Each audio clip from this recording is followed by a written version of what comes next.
The COVID-19 vaccine is not a magic cure for the pandemic, and it won't help much if people don't get it when it becomes available. COVID-19 specialist Amanda Decker tonight with how many people may avoid the vaccine and what we need to know about the shot.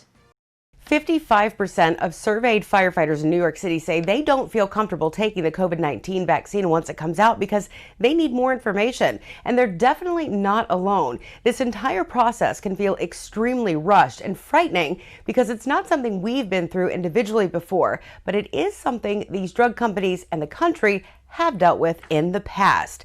In 2005, the Food and Drug Administration issued emergency use authorization for the anthrax vaccine, which is still 92.5% effective and the same vaccine we continue using today. Even though the process does feel rushed, the drug companies say that's not what happened. It typically takes about 3 years for a vaccine to go through all the proper steps, but that's because drug companies are typically focusing on dozens of projects at one time.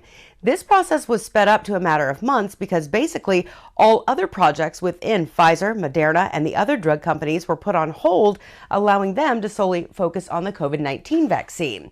Technically, the process started in July, so it's been about 6 months. But think back to 2009. That year, the H1N1 flu vaccine was developed in about 3 months.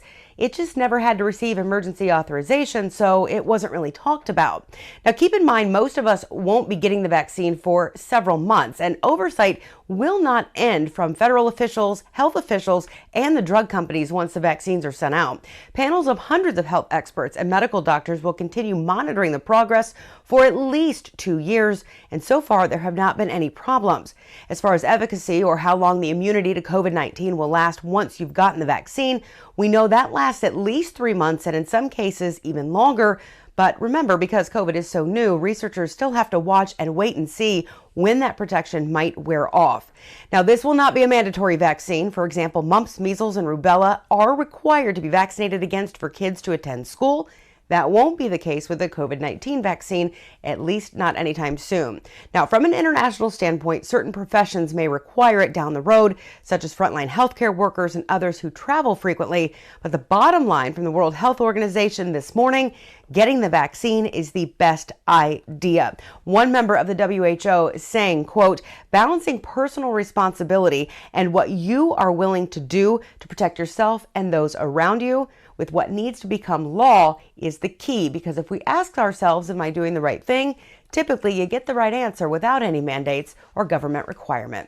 I'm COVID-19 specialist Amanda Decker reporting.